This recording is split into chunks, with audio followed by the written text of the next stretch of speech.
distinguished participants, the 2023 International Business Conference runs under the main ZITF theme, which has been amply explained: transformative, innovative, innovation, global competitiveness.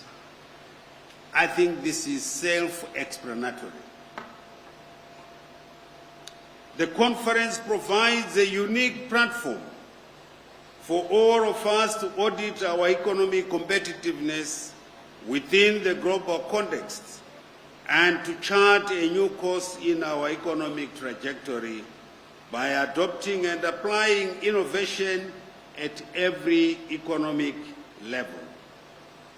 Government, through the National Development Strategy 1, has put in place policies and programs aimed at achieving private sector economic transformation in an open and competitive market. Government's major role in the economy is to create a conducive environment for economic development.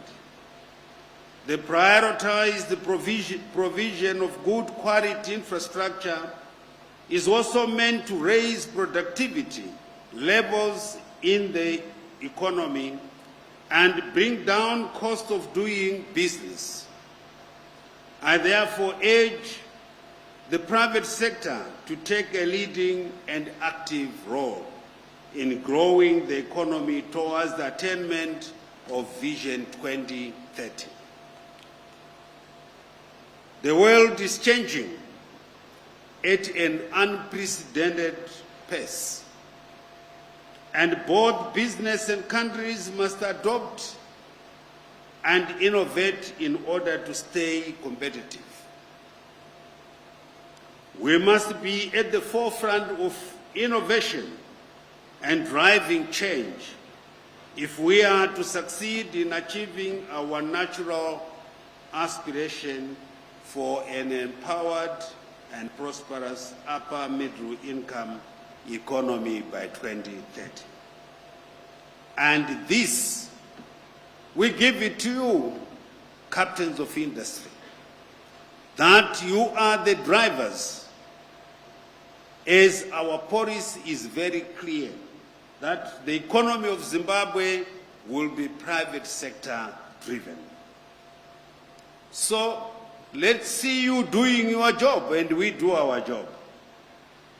Captains of industry and commerce, with globalization and the emergence of rivalry economic blocks, partnership and competition have become more intense. Investment in innovation is therefore paramount, as businesses and countries continue to seek ways to competitively stand out in the international markets.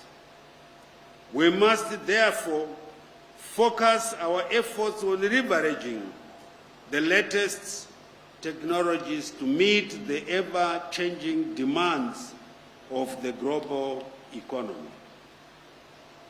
In transforming our economy, I urge you to embrace the tenets of good corporate governance. The President of the Republic of Zimbabwe, His Excellency Comrade Dr. Emmerson Dambudzo Mnangagwa, has declared zero tolerance to corruption. Therefore, do not be found on the wrong side of the law. Ladies and gentlemen, since the inauguration of the Second Republic, our country has made significant strides in its economic development agenda. Government's adoption of innovative and responsive policies, coupled with the resilience of our people, has led to economic successes across various sectors.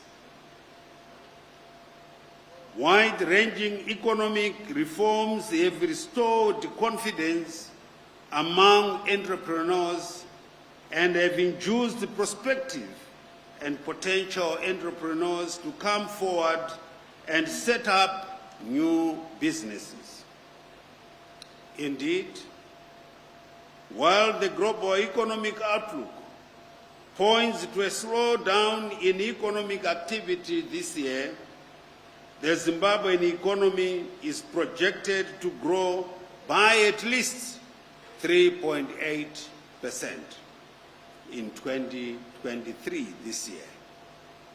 It is pleasing to note that in 2022, about 47% of the Zimbabwean manufacturing firms upgraded their technologies in order to stay competitive. In 2022 again, about 39.8% of our country's manufacturing sector companies invested a total of US dollars 101 million to upgrade technologies and expand capacity. These investments were aided by the availability of United States dollars in loans at banks, increased US dollars earnings by firms, and availability of foreign currency through the auction system. One of the major economic gains of the Second Republic, distinguished guests, is the recovery and growth of the manufacturing sector, sustainably evidenced by a general upward trend in capacity utilization, which stood at 63% in 2022, as per the recent Confederation of Zimbabwe Industries survey. This is expected to further improve this year. These investments have already begun to yield positive results, as we also recorded significant growth in our export competitiveness. Foreign direct investment has also increased as a result of the investor-friendly policies promulgated by the President of the Republic of Zimbabwe, His Excellency Dr.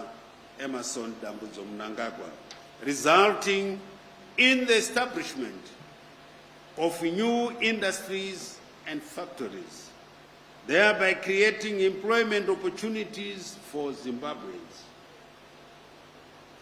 Manufacturing jobs now require science, information communication technology, engineering, and mathematics. I therefore urge the private sector to take advantage of government's heritage-based education policy and partner institutes of higher and tertiary education to produce high-quality graduates. This is not a task for government alone. Private sector, you are not only in business as a social responsibility, you are there to make profits. If you want to make profits, then invest in the human resources. Through such partnerships with tertiary institutions, industry can also work with the various innovation hubs that have been established at our universities for particular areas of research in order to enhance our competitiveness and also influence the curriculum to fit for purpose. Before the 5.0 heritage-based education, we were producing graduates, yes, at our universities, but full of theory and no practical experience at all. But we But we are now saying, if we are to grow this economy, you in the private sector must now say, what does your business require?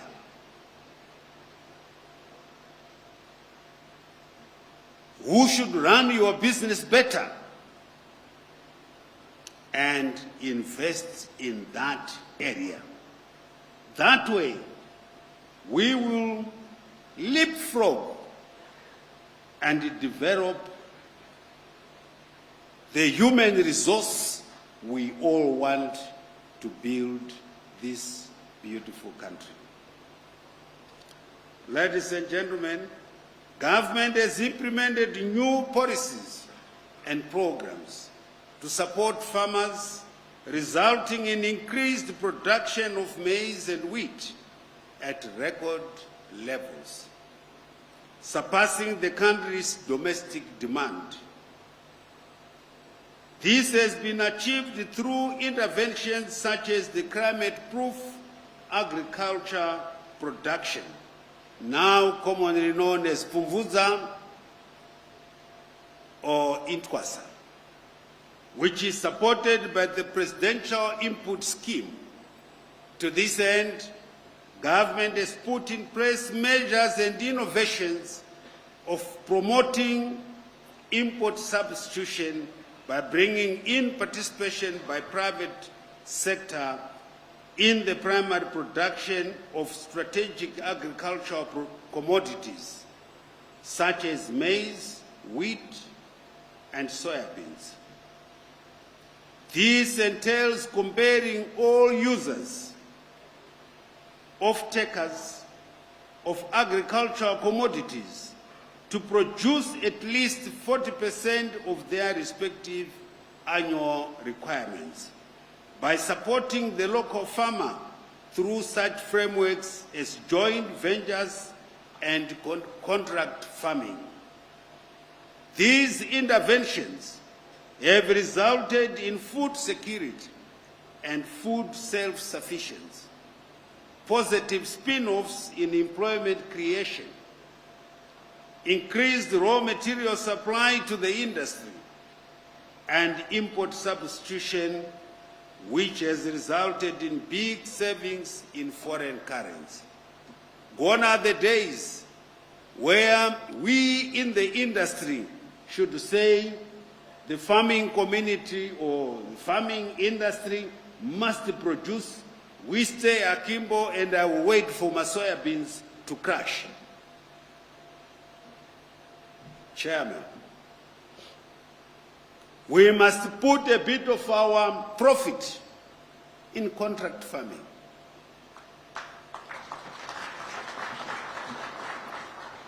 In improving farming methods which brings high yield, it's not only production, but there must be a level of high productivity level which we must expect. That's what we want. So together, let's march forward.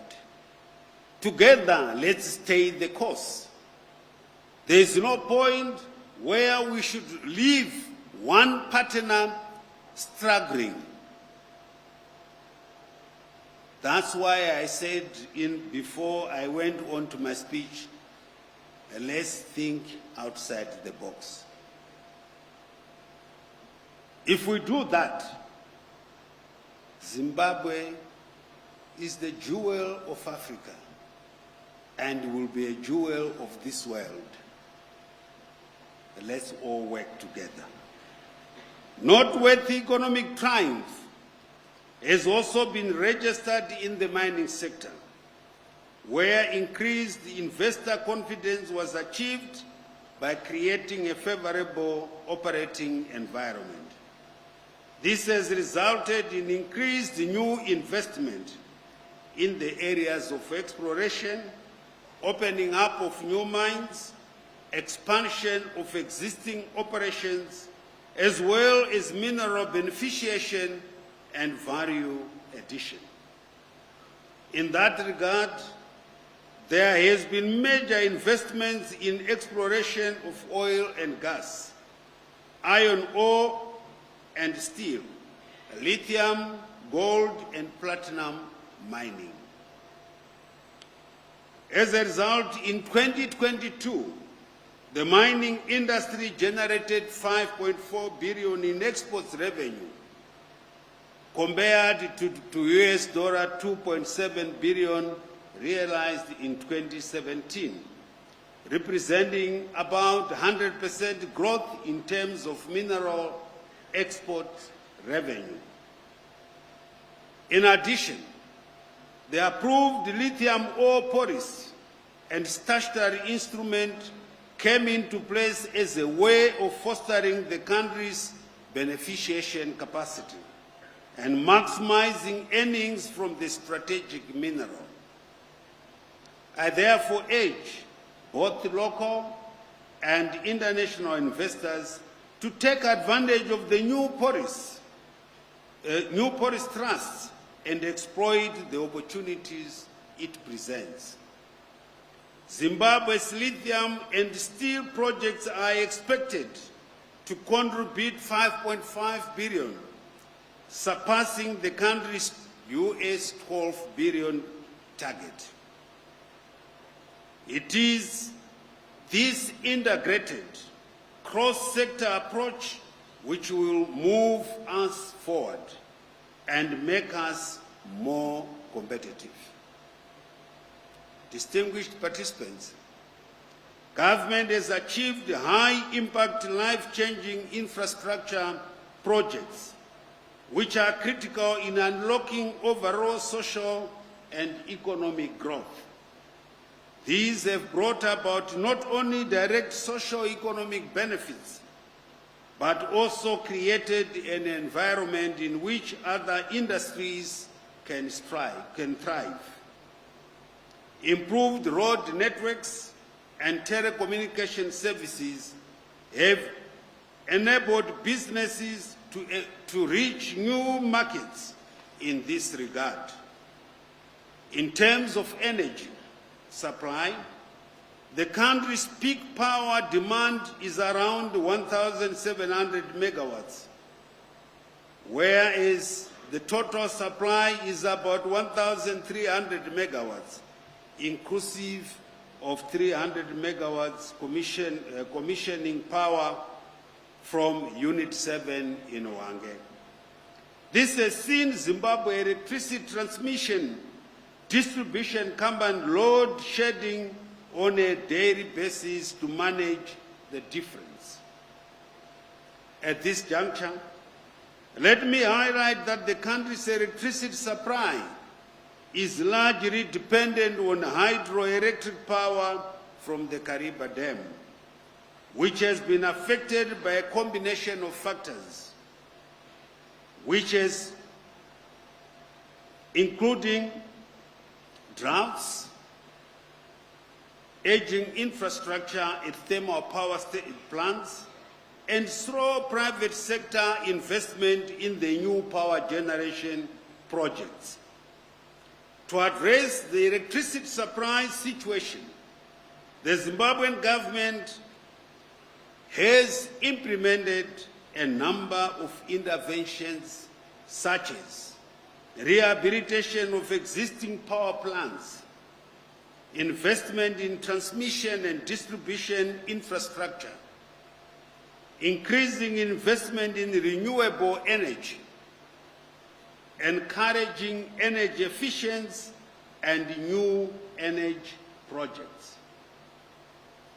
Government continues to make adjustments to the electricity tariffs to ensure that they reflect the true cost of production and distribution, which also supports new projects in the sector. Zimbabwe has also been working with other countries in the region to improve electricity supply. For instance, the country is part of the Southern African Power Pool, SAP, which allows for the sharing of electricity resources among member countries. We are happy that some of the major energy consumers in the country are already importing their own power to augment government efforts. We want to recognize this initiative from the private sector, from the big companies in the mining industry who are augmenting government efforts. Well done.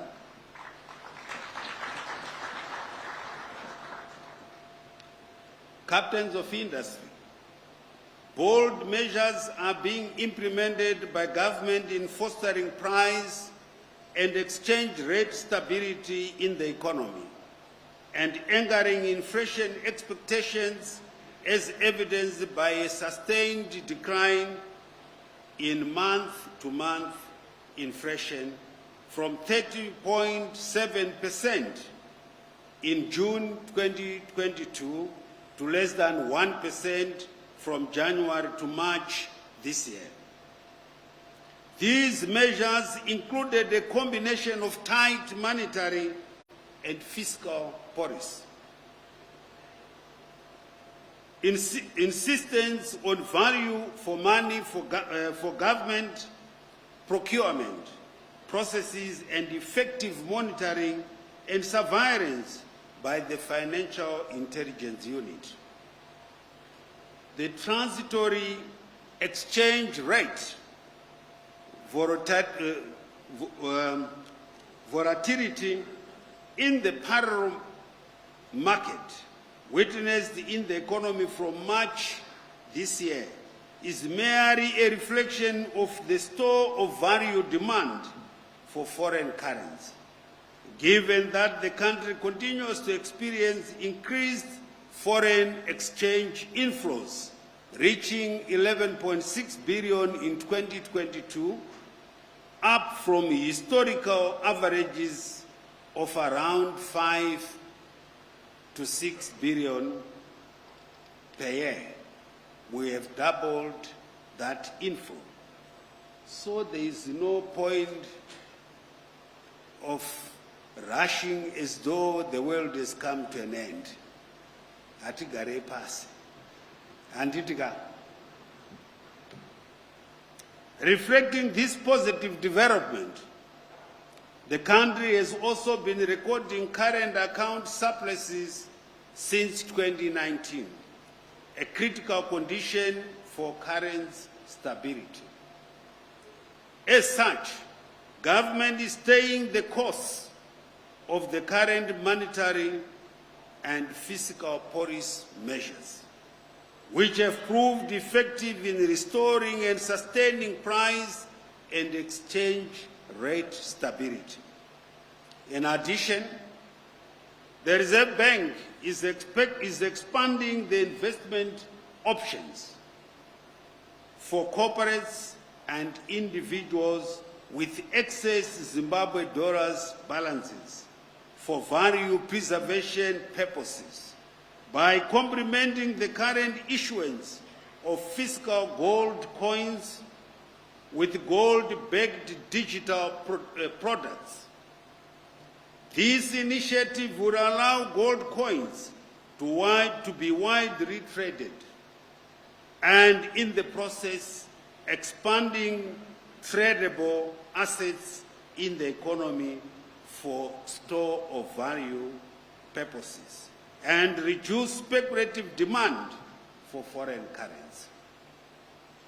Ladies and gentlemen, health remains key and strategic as it is an enabler for all our key economic activities.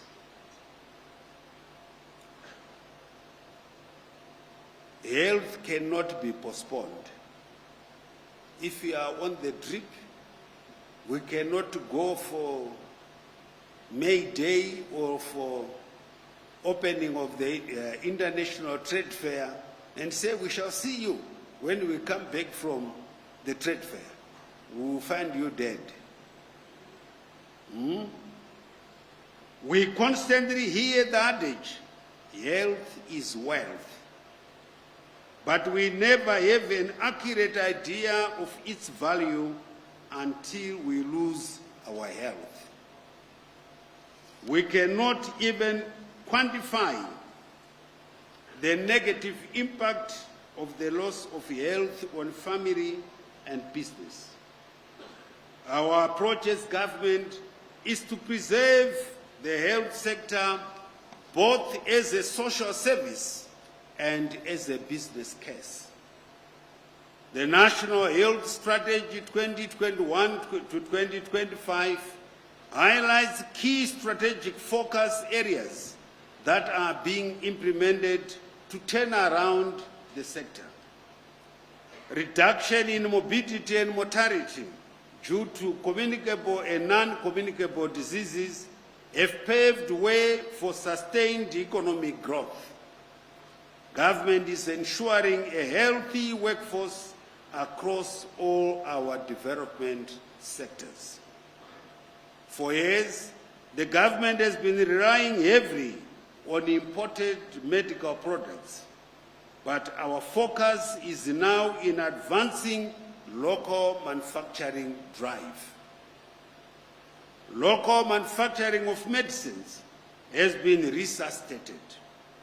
Furthermore, there has been significant progress in the development of health infrastructure by constructing new health facilities and refurbishing existing ones. The sector is open for progressive investment. Pertaining to tourism investment inflows, statistics for the year 2022 revealed that the international tourist arrivals in the country rose by 174% from 380,820 to 1,043,781 in 2022. This has been amplified by the increase in hotel construction and more airlines coming into Zimbabwe. I am also delighted to highlight that the community-based tourism projects are also being accelerated as a vehicle to empower communities. The emphasis is on implementing recovery and growth strategies to the tourism sector. In this regard, the sector is estimated to have generated about $911 million during the year 2022, a 129% rise from $397 million in 2021. Captains of industry, allow me to turn to an area which is very close to my heart, that of rural industrialization. Government has made huge investments in dams, rural electrification, rural infrastructure, and agricultural productivity in the countryside. Agriculture is at the epicenter of transformation because 70% of Zimbabweans in the rural areas eke their livelihoods from this sector. Therefore, it is agriculture that must power people out of poverty into food security and nutrition. The discovery and exploitation of more mineral resources in rural Zimbabwe is creating new rural-based economic activity as never seen before.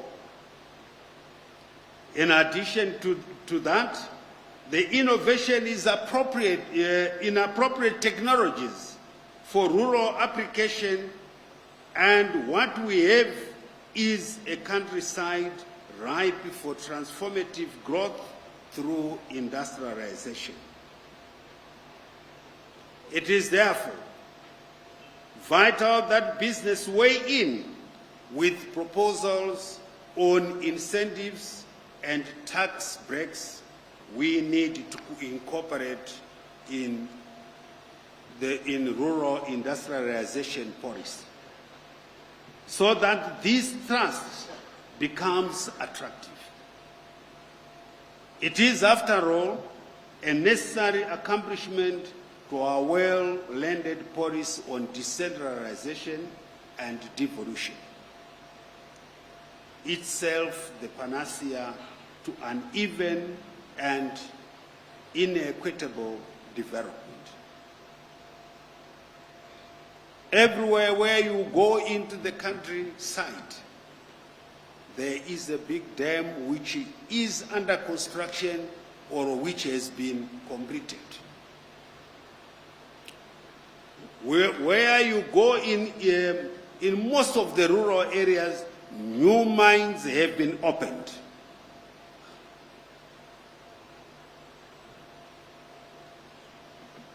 People here in Matabele South never knew that they were sitting on one of the largest lithium deposits. And I think that is the first lithium at Avoca to start doing beneficiation once complete. We will have our own Silicon Valley, not the SVB which has gone down in the United States, but our own Silicon Valley when water starts coming into Bulawayo from Gwai, Shangani. So these are the areas which we are talking about. The Turi Manyange Dam currently under construction in Matabele South. We are talking about this region. And the 15,000 hectares we are opening up in Binga at Bulawayo Crow. So these are what we are terming the rural industrialization, which will stop rural to city or to cities migration. We want now the migration from cities back where we were born. Distinguished participants, global competitiveness by its very nature cannot be achieved in isolation. Collaboration and partnerships are imperative in driving transformative innovation and global competitiveness. The Second Republic, through the engagement and re-engagement policy, is working towards building new, dynamic, and multilateral partnerships between public and private sectors, private actors, within the region and across continents. In order to fulfill this role, government requires champions that drive innovations and seize more radical opportunities. As it is indeed pleasing to note that this year's event has received an overwhelming response from regional and international exhibitors. The increased interest in the 2023 ZITF is a clear sign that our engagement and re-engagement efforts are paying off. Zimbabwe is a remarkable resource country, and its diversified economy makes it an attractive destination for investment. Not forgetting to mention the good climate, I urge you to take advantage of the vast opportunities that we have and invest in Zimbabwe. To our friends who have come to this event, our investment agent, the Zimbabwe Investment and Development Agent, ZIDA, is here to assist you. We are also working very hard as a country to improve the ease of doing business environment. As I conclude, ladies and gentlemen, let me remind you that Zimbabwe will be holding its harmonized general elections this year.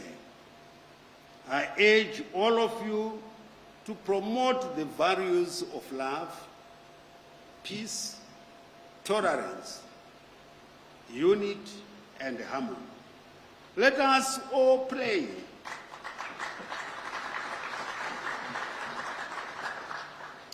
our part to ensure that our elections are held in a peaceful environment. Peace is critical for economic development, and we should not allow anything to delay our economic transformation trajectory. So, we have to be guided by that slogan the late John Landangomo, who was the vice president of this country, humbly explained, peace begins with me, peace begins with you, and peace begins with all of us. So let's keep that in mind.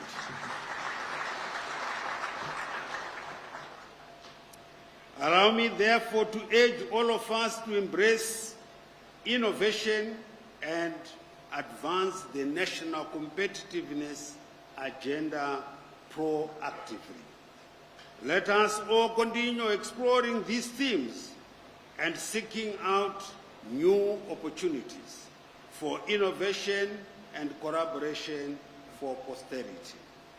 As government, we will continue to champion innovative policies and implement programs which create a conducive environment for innovation to thrive and drive the Zimbabwe we want, all of us, forward. With these remarks, it is my pleasure to declare the ZITF 2023 International Business Conference officially open. I wish you fruitful deliberations. I thank you.